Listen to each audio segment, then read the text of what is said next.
여러분, 구독, 좋아요, 알람 설정까지 눌러주세요. 부동산 부자 공식 한정훈입니다. 저 오늘 내용은요, 제약 고수의 투자 공식대로 따라가기입니다. 제약 고수들은 과연 투자를 어떻게 할까라는 것을 보시면 아마 많은 분들이 도움이 되시리라고 생각이 됩니다. 자, 분양가 상한제, 분양가로 과연 집값이 하락할까라는 그런 내용인데요. 자, 제약 고수들은 어떻게 투자를 할까요? 규제는 단기 효과라는 인식을 가지고 있습니다. 규제는 장기적으로 절대 못 간다. 단기적인 효과일 뿐이다 라는 생각을 해서 거기에서 가장 중심에 있는, 가장 사람들이 수요가 많고 선호도가 높은, 그리고 각종 인프라가 다 갖춰져 있는 이 서울 집값은 반드시 오른다, 이런 인식을 고수들은 가지고 있습니다. 그래서 그 이유는 뭐냐면은 이 공급 절대 부족입니다. 정부에서는 공급이 왜 부족하냐, 집이 남아도는데, 주택보급률이 이제 100%가 넘었는데 이런 얘기 하지만 그것은 사실하고 맞지 않습니다. 왜냐하면은 주택보급률이 지금 103.5%, 약 104% 전국 평균 육박하지만 실제로 OECD 선진국들의 평균 주택보급률은 115% 정도 됩니다. 115%. 자, 115%라는 의미는 뭐냐면은 그 빈집도 있고요. 낡은 집 있잖아요. 거의 사람 못 사는. 그래서 115%는 돼야지 어느 정도 주택보급률이 만족이 되더라라는 평균 수치가 115%고요. 자, 그래서 그리고 또 하나는 뭐냐면은 임대사업자 등록 의무화 시킨다, 뭐 이런 얘기 많이 있었죠.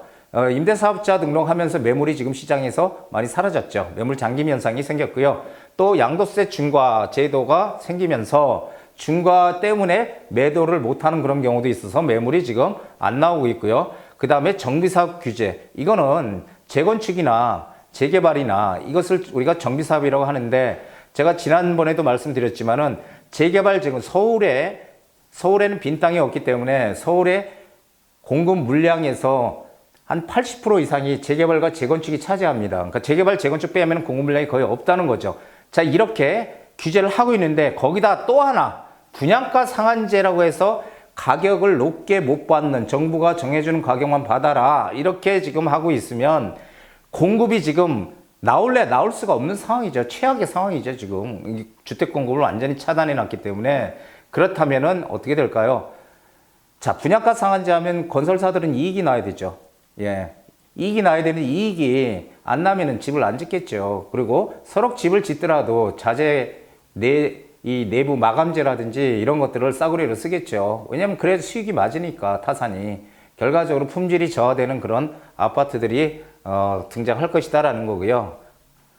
그래서 저는 그렇게 생각합니다. 앞으로 2년, 길지도 않아요. 2년 후면은 집값 본격적으로 상승하는, 치솟는, 제가 상승이라고 완만한 표현을 썼지만 그때는 완전 급등하는 그런 예고편이다, 지금이. 그렇게 생각하시면 될 것 같습니다.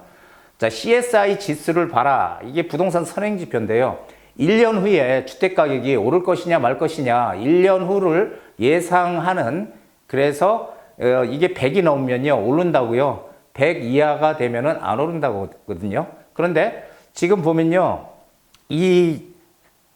요 파란 선이 전국이고요. 전국은 3월 달을 기점으로 해서 이제 상승 바닥을 해서 이게 변곡점으로 해서 지금 계속 상승하고 있고요.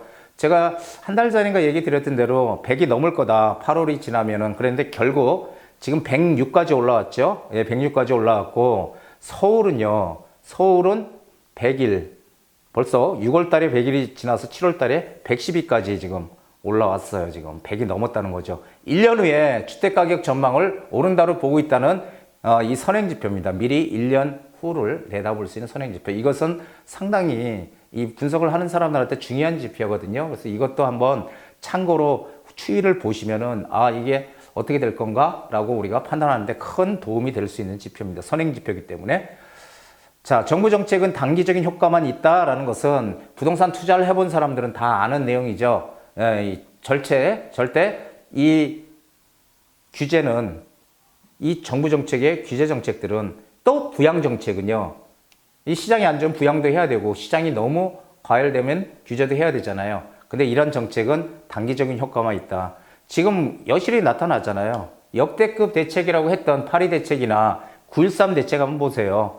시장이 이제는 더 이상 오르기 어렵다. 그리고 지난해에도 9.13 대책 나오니까 올해 시장 안 오를 것이다 이렇게 단언했던 그 전문가들도 있죠.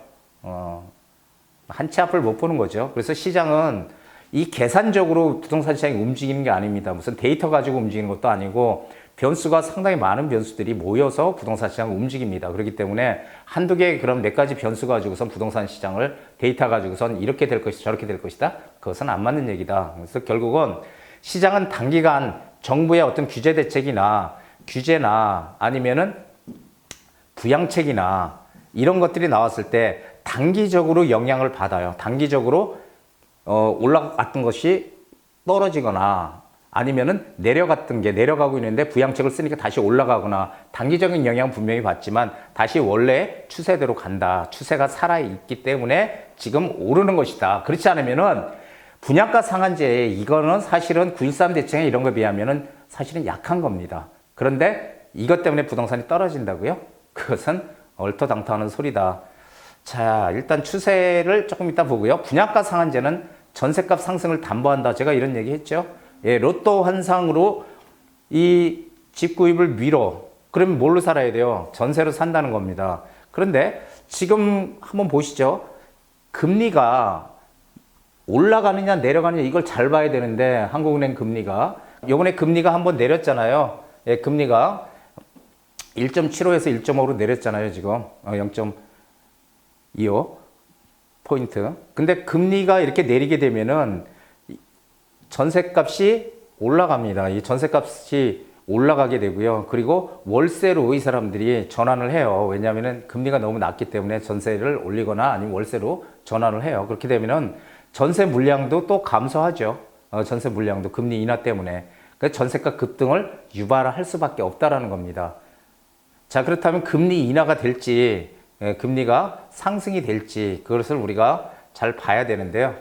자, 아까 추세 얘기를 잠깐 드렸는데 추세가 살아있다 이런 얘기 드렸잖아요. 추세는 뭐가 결정한다? 유동성이 결정합니다. 유동성은 뭐예요? 현금입니다. 돈.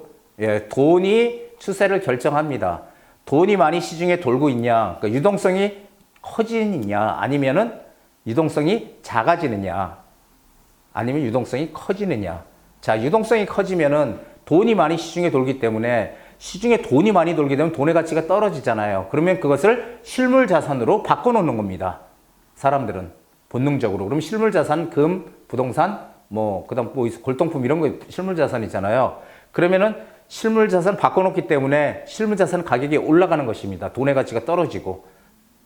자, 그런데 반대로 유동성이 감소하게 되면은 돈이 시중에 말라. 그렇게 되면은 이게 하강 추세로 접어든다. 이렇게 보셔도 무방합니다.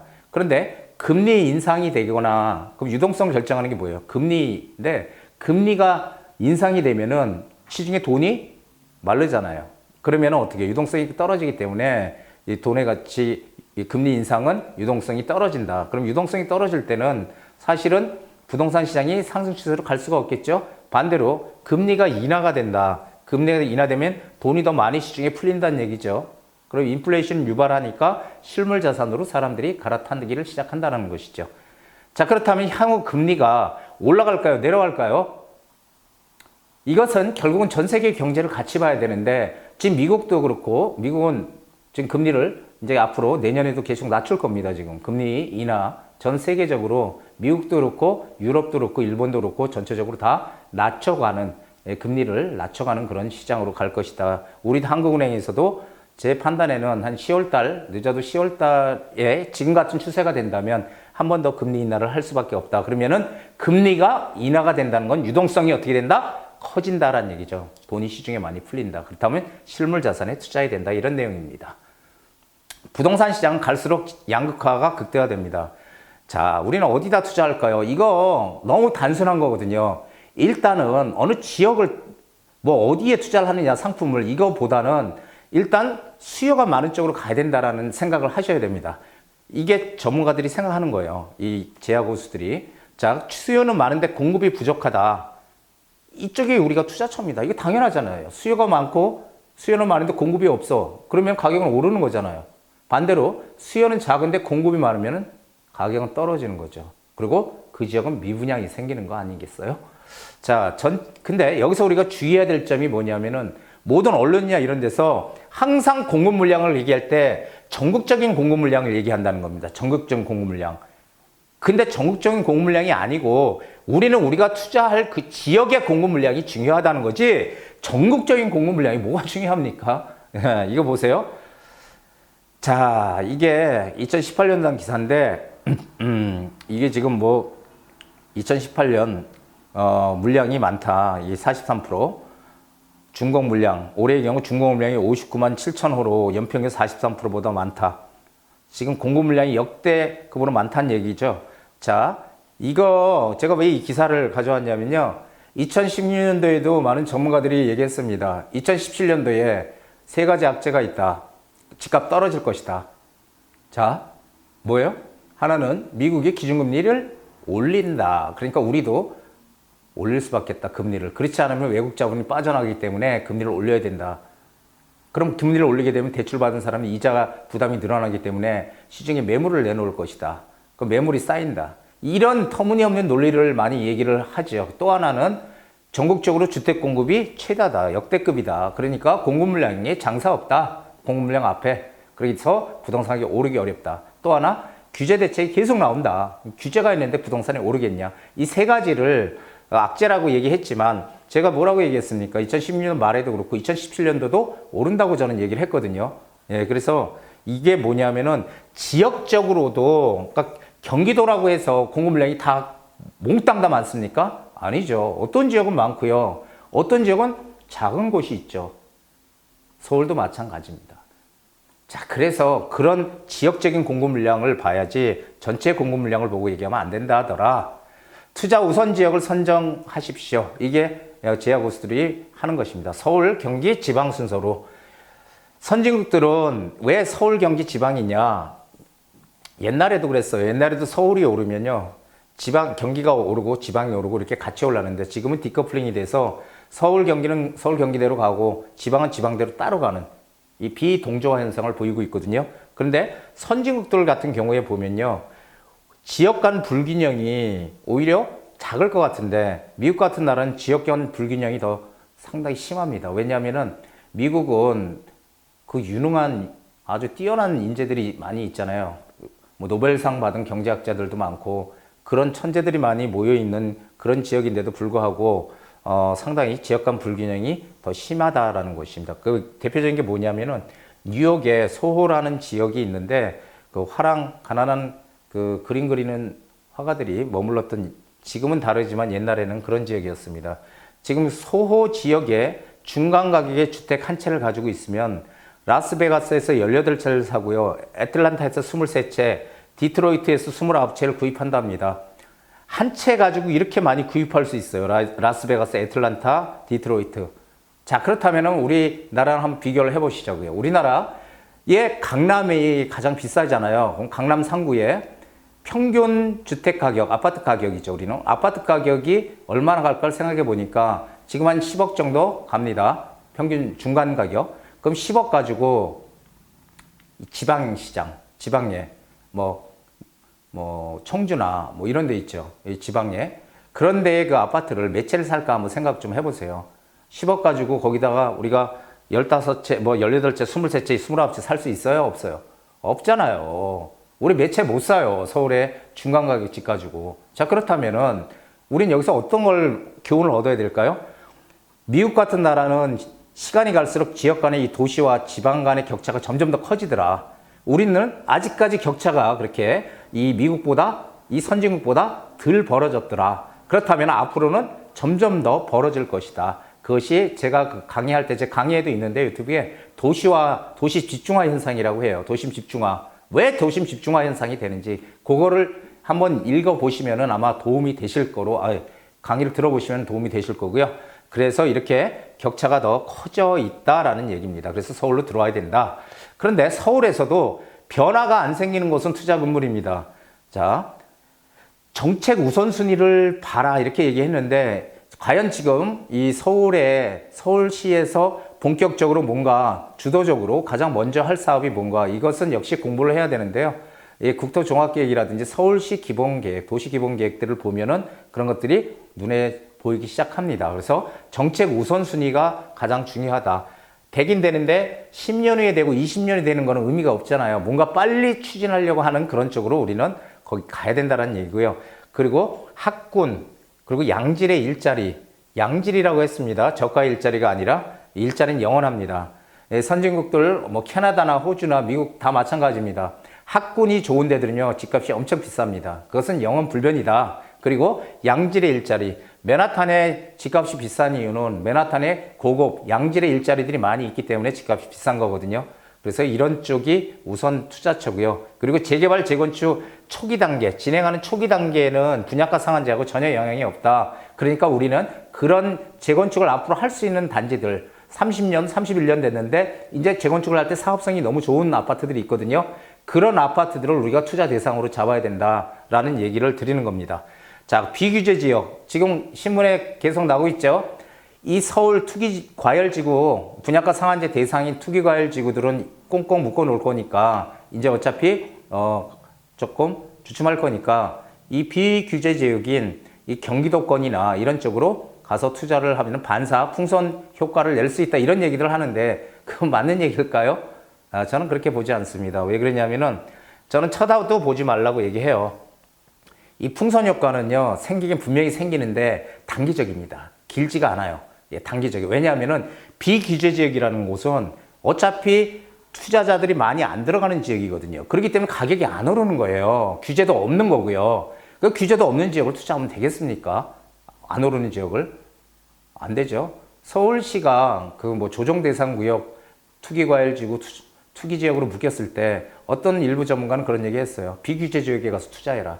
저는 하지 말라고 했거든요. 비규제 지역은 안 오르니까 안 묶어놓은 거예요. 이 규제를 안 해놓은 거거든요. 안 오르는 지역이라는 얘기죠. 그런데 가면 안 되고 실제로 몇 년 지나니까, 한 2년 지나니까 가장 규제가 많았던 서울 집값이 많이 올랐다는 거 꼭 기억을 하십시오. 서울 2021년을 주목하라. 지금 제약호스들은 2021년도를 상당히 의미 깊게 지금 지켜보고 있습니다. 자, 주택 공급 대란으로 인해서 서울 집값 뭐가 일어난다? 광풍이 일어날 것이다. 서울의 전세 가격과 공급 물량. 자, 전세가는 지금 계속 오르고 있습니다. 예. 자, 그리고 공급 물량은요, 2019년도를 기점으로 해서 2019년도 43,992, 2020년도 3만 줄죠. 이렇게 줄죠. 2021년도에 아주 바닥으로 내려옵니다.